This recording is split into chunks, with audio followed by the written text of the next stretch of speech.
Next up is AI and physics-assisted character pose authoring.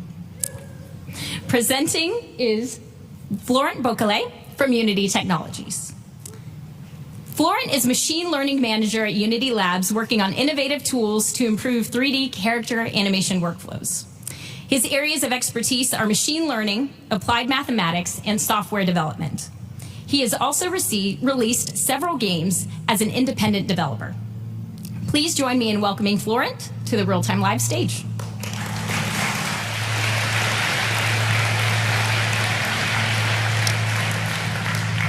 Thank you for the introduction, Gracie. My colleagues and I work at Unity Labs on developing machine learning-based tools for content creation. And today I'm going to show you some work we did around character animation. But first, let me show you how posing a character is typically done. So I'm not an artist, I'm not an animator, but I got that character ready for animation, and I'm going to try to make it sit on that chair with the legs crossed.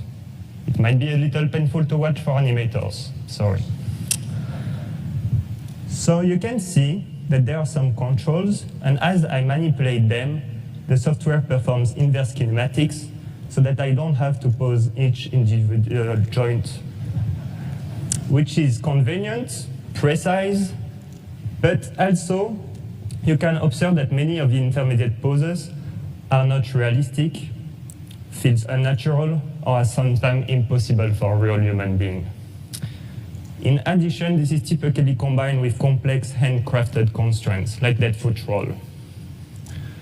If I spend enough time on these, I will eventually manage to make that character sit on that chair. But for a beginner like me, this is very time-consuming, and it is still hard to achieve something that looks good. So we developed a tool to make that posing process easier for beginners.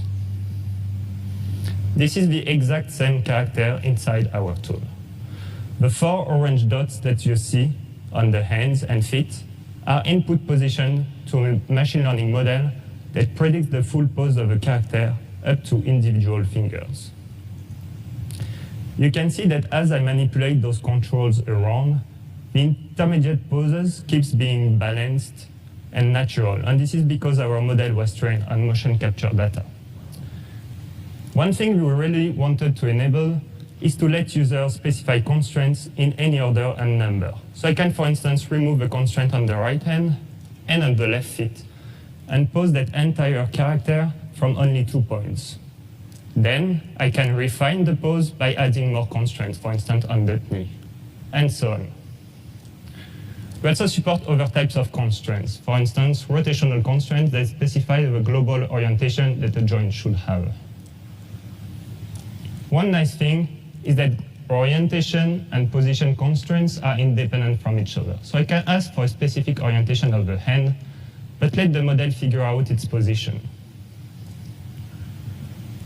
We also support look-at constraints, which are a target at which the character should be looking. Okay, let me show you something interesting with that one. I'm going to remove the rotation constraints on the chest and hand.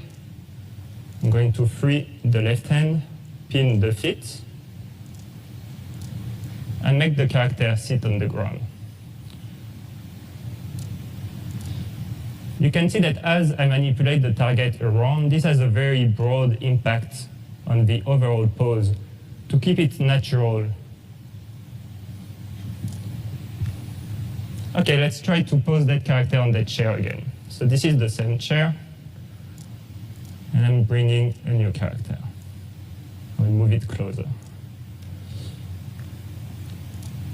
We combine our tool with a physics solver so that it is easier to pose character interacting with the environment or with themselves.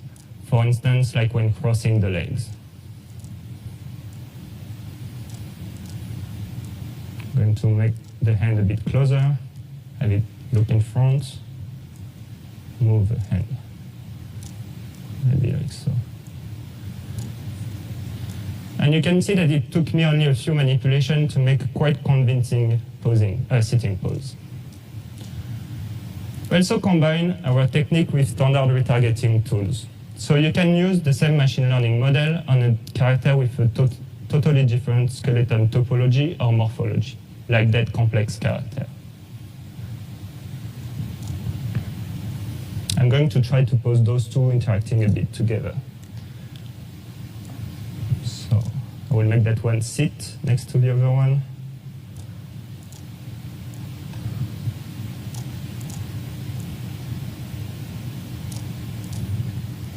Maybe a bit lower, like so.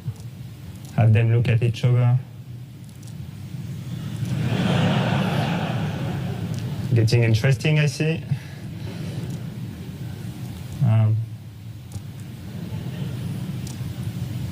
Not sure if it's a hug or a kill move. A little too far. Maybe like that. I'm going to move the other hand closer.